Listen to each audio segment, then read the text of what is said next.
अस्सलाम वालेकुम, welcome to RJ Ivory official YouTube channel. उम्मीद करता हूँ आप और आपके बर्ड्स खैरोफियत से होंगे और आप अपना ब्रीडिंग सीज़न भरपूर तरीके से एंजॉय कर रहे होंगे। तो आज की इस वीडियो का जो हमारा पर्पस है वो है न्यू फेंसेस को मोटिवेट करना और हॉबी की प्रमोशन करना। तो इन्हीं तमाम चीज़ों को एक्सप्लोर करने के लिए आज हम जासिम भाई की तरफ आए हैं, जो कि शेखुपुरा में गुज़िश्ता 4 से 5 सालों से लव बर्ड को कामयाबी के साथ ब्रीड करवा रहे हैं। तो अब जासिम भाई आपको अपने बारे में खुद बताएंगे। लें जासिम भाई। जी, सबसे पहले तो तमाम व्यूअर्स को अस्सलाम वालेकुम। और जलीस भाई, आपका बहुत बहुत शुक्रिया कि आप ने मुझे अपने बारे में कुछ बताने का मौका दिया अपने व्यूअर्स को। तो सबसे पहले थोड़ा सा अपना इंट्रोडक्शन ये करवा दूं मैं कि मैं एज आ आईटी मैनेजर एक मल्टीनेशनल कंपनी में एज आ आईटी कंसल्टेंट भी काम कर रहा हूं। और इससे पहले मैं सऊदीया में था, 8 साल तकरीबन मैंने वहाँ पे जॉब की है। और वहाँ पे डिफरेंट मल्टीनेशनल कंपनीज़ में ही, जैसे एरिक्सन और हुआवी वगैरह में तकरीबन कुछ अरसा मैंने ऐसे टाइम टू टाइम स्विच किया है 2-3 कंपनीज़ में, और मैं जॉब करके आया हूँ। तो यहाँ पे मैं 2018 में पाकिस्तान में वापस आ गया था। तो जब आप अपने कंट्री में वापस आए थे तो फिर उसके बाद आपने इस काम को किस तरह से शुरू किया? इसका बड़ा थोड़ा सा हिस्ट्री है कि मैं बचपन से ही मुझे शौक़ था। मैं जब सऊदीया से वापस आ गया 2018 में, तो एकदम जब कोरोना स्टार्ट हुआ, उसके लॉकडाउन के दौरान कोई एक्टिविटी नहीं थी घर में करने के लिए। तो मैं यूट्यूब पे ऐसे ही वीडियोस कुछ देख रहा था। उसमें जो है ना, वहाँ पे नवीद शेख साहब की वीडियोस मेरी नज़र से गुजरी। तो एकदम से दोबारा मैंने वहाँ से इंस्पायर होके ना दोबारा इन बर्ड्स को रखने का ना शौक़ पैदा हुआ।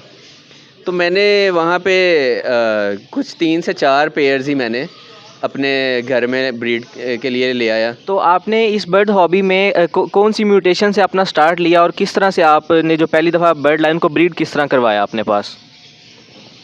देखिए, मैं तो नवीद भाई के पास चला गया था, उनके घर, उनको कॉल करके। उन्होंने कुछ स्टेटस लगाए हुए थे, यूट्यूब से ही नंबर लेके मैंने सेव किया हुआ था, उनके कुछ स्टेटस लगते थे। तो मैंने कुछ क्रीमिनो वर्किंग के लिए और ओपलाइंस की वर्किंग के लिए उनसे 2-3 पेयर ले लिए, कुछ पार ब्लू और वॉयलेट यूविंग के साथ। यानी पार ब्लू यूविंग मुझे बहुत पसंद था, वो मैंने बर्ड ब्रीड करवाने के लिए वो वर्किंग ले ली। तो जासिम भाई, आप पहली दफ़ा आपने कितने पेयर से अपना स्टार्ट लिया था और आपने किस तरह से फिर उनको ब्रीड करवाया? मैंने 4 पेयर बेसिकली मैंने ख़रीदे थे। और सबसे पहले तो मैंने इनका इंतज़ाम किया। घर में एक बैक साइड पे गली थी, उसमें मैंने केज वगैरह अपना बना के दोनों साइडों से सेफ्टी, ताकि बिल्ली वगैरह कोई जानवर परिंदे वगैरह बाहर से ना उधर एंटर हो सकें और ये उड़ भी ना सकें, क्योंकि ये केजेस से थोड़े शरारती होते हैं, निकल जाते होते हैं। तो मैंने सारी रिसर्च करके अपनी फिर पहले मैंने इनका सारा सेटअप बना, उसमें मैंने एक केज रखा था 4 पेयर्स का, और उसी के अंदर मैंने उनको ब्रीड स्टार्ट किया था। और पहले साल ही मुझे माशाल्लाह बहुत अच्छी ब्रीड आ गई थी। तो ये पहले साल तो मैंने इसको एज आ हॉबी किया था, बेचने वाला कोई मेरा माइंड नहीं था। लेकिन वो उसके बाद इतनी ज़्यादा ब्रीड मेरे पास आई, तो केज बढ़ाने पड़े, तो मुझे अपना सेटअप जो है ना, शोर की वजह से भी ऊपर, क्योंकि नीचे डिस्टर्बेंस क्रिएट होती थी, तो मैंने ऊपर अपना एक अलग से सेपरेट रूम बनाने का प्लान किया। तो फिर ये मैंने अपना एवरी ऊपर बना के तो केजेस यहाँ पे ना शिफ्ट कर लिए थे। तो जब आपने अपना नीचे से जो सेटअप है वो ऊपर शिफ्ट किया और इस आइवरी को खुद डिज़ाइन किया और सारा कंप्लीट किया, तो अब आपके पास कितने जो पेयर हैं वो ब्रीड कर रहे हैं? मेरे पास जब मैंने ऊपर शिफ्ट किया था तब तो मेरे पास तकरीबन 20 से 25 पेयर्स ही थे। लेकिन अब माशाल्लाह अल्हम्दुलिल्लाह मेरे ब्रीड करवाते हुए तकरीबन चौथा साल जा रहा है। तो मेरे पास तकरीबन 80 प्लस ब्रीड के पेयर लगे हैं, जिनमें फोस्टर पेयर्स भी हैं और डिफरेंट म्यूटेशंस के भी पेयर्स चल रहे हैं। तो जिस तरह से माशाल्लाह आप इस टाइम 80 प्लस पेयर जो है वो ब्रीड करा रहे हैं कामयाबी के साथ, तो आप क्या समझते हैं कि इस हॉबी के क्या फ़ायदे हैं? देखें जी, जब मैंने स्टार्ट किया था तो ये तो मैंने जस्ट एज़ आ हॉबी, अपना एक मेरा शौक़ था बचपन से, जो मैंने उसके लिए इसको स्टार्ट किया था। मैंने कोई एज़ अ बिज़नेस इसको स्टार्ट नहीं किया था। तो आपने जैसा कि पूछा कि इसके क्या फ़ायदे हैं और इससे इंसान को क्या फ़ायदा हो सकता है।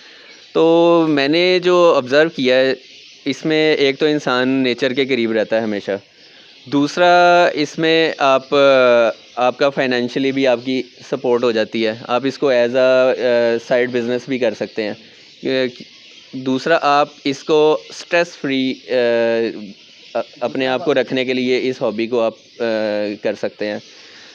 देखिए, जैसे बिज़नेस मैन लोग होते हैं, ठीक है, सारा दिन काम करते हैं, पैसा तो वो बहुत कमा लेते हैं, लेकिन स्ट्रेस फ्री करने के लिए उनके पास कोई एक्टिविटी नहीं होती। तो ये मेरे नज़दीक सबसे बेहतरीन एक्टिविटी है जो आपको स्ट्रेस फ्री रखती है इंसान को। उसके अलावा बच्चों के लिए घर में एक बहुत अच्छी एक्टिविटी क्रिएट हो जाती है। जैसा कि आजकल बच्चे मोबाइल्स में लगे रहते हैं, गेम्स खेलते रहते हैं, जो कि डॉक्टर्स भी कहते हैं उनके लिए फ़ायदेमंद नहीं है। तो आप बेहतर है कि अपने साथ बच्चों को इस एक्टिविटी में लगाएं, आपकी हेल्प भी हो जाएगी और बच्चों को भी नेचर के करीब रहने का ज़्यादा से ज़्यादा मौका मिलेगा और वो मोबाइल्स वगैरह की तरफ कम से कम जाएंगे। ये तो हो गई इस हॉबी के फ़ायदे जो जासिम भाई ने हमारे साथ शेयर किए हैं। मेरा क्वेश्चन जासिम भाई आपसे ये है कि आपके पास कौन कौन सिस्टम म्यूटेशन है जो आप ब्रीड करवा रहे हैं? मेरे पास अल्हम्दुलिल्लाह इस वक्त ग्रीन फिशर, अल्बाइनोज, क्रीमिनोज, डेकिनोज और अल्हम्दुलिल्लाह पारब्लू डाइल्यूट अपलाइन तक मेरे पास म्यूटेशंस लगी हुई हैं और पेल फेलोज़ की वर्किंग चल रही है। अब अल्हम्दुलिल्लाह मेरा प्लान है कि आगे डाइल्यूट अपलाइन पेल फेलो की वर्किंग की तरफ जाऊँ। तो जिस तरह आजकल एक काफ़ी जो टॉपिक है वो बहस में है कि म्यूटेशन की तरफ जाना चाहिए न्यू फैंसियर को, या कि वो कमर्शियल बर्ड लगाए, तो इसके बारे में आपका क्या ख्याल है? देखिए जी, मैं तो सबको यही मशवरा दूंगा कि अपने पास ग्रीन फिशर से लेके मैक्सिमम आप जितना अफोर्ड कर सकते हैं वो म्यूटेशंस लगाएं।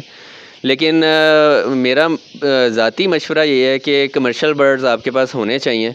इतने बर्ड्स होने चाहिए कि एटलीस्ट आपका जो सेटअप लगा हुआ है उसका आप एक्सपेंस जो है ना इन्हीं बर्ड्स में ही सही उनकी ब्रीड में से निकालें। और कमर्शियल बर्ड्स चूँकि बहुत इजी टू सेल हैं, इसलिए आपके पास होने लाजमी है कि आपको बेचने में कोई मसला ना हो और आपके एक्सपेंस इजीली पूरे होते जाएं। बाकी म्यूटेशंस आपको इसलिए लगानी चाहिए कि आपने मार्केट के साथ साथ चलना है, इसलिए अपने आप को अपग्रेड रखना इसमें बहुत ज़रूरी है, ताकि आपके पास कोई कमर्शियल बर्ड भी ख़रीदने आए, आपके पास वो म्यूटेशंस देखें, उसमें भी ये शौक़ पैदा हो कि अच्छी म्यूटेशंस की तरफ भी मैंने आना है।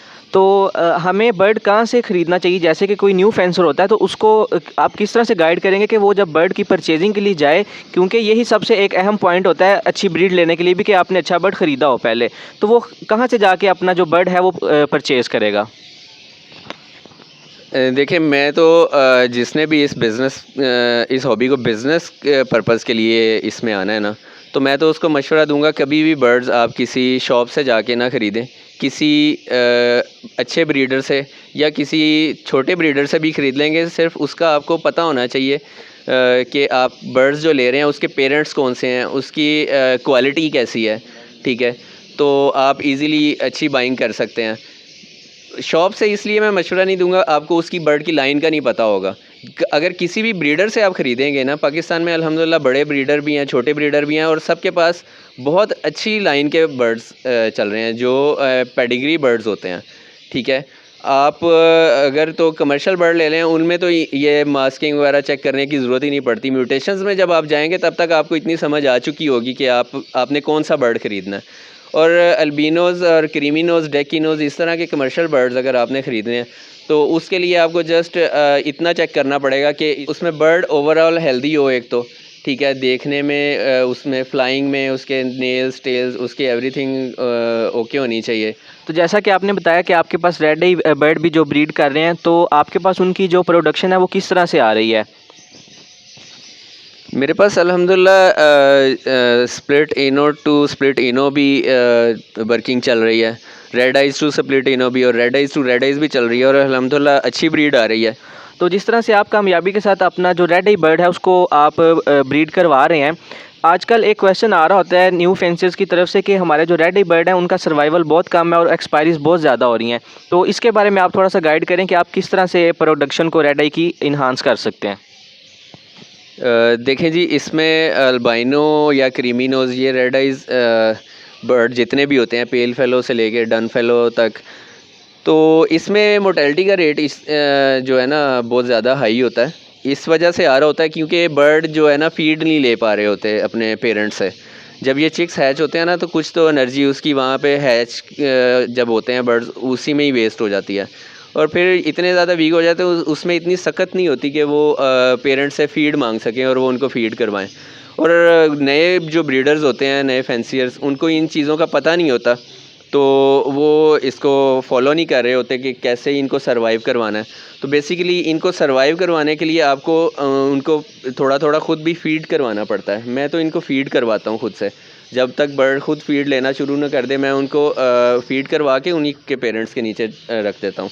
और अल्हम्दुलिल्लाह 5 से 6 दिन जो बच्चा सरवाइव कर जाता है, वो 90% आपके पास फिर वो बच्चा सरवाइव करेगा। तो ये जासिम भाई ने एक बहुत अच्छा पॉइंट जो हमारे साथ शेयर किया कि ताकि न्यू फैंसर जो है उनके पास जो रेडी की प्रोडक्शन है वो अच्छी आ सके। आपके पास कौन कौन से जो चिक्स हैं इस साल के वो अवेलेबल हैं? मेरे पास, मैंने जैसा कि पहले भी आपको बताया था कि ग्रीन फिशर से लेके मेरे पास पार ब्लू पेल फेलोज़, पार ब्लू ओपलाइन पेल फेलोज़ और पार ब्लू स्प्लिट ओपलाइन पेल फेलोज़, डाइलूट्स, इस तरह से मेरे पास सारी म्यूटेशंस अवेलेबल हैं। क्रीमिनो, अल्बिनोज़, डेकिनोज़।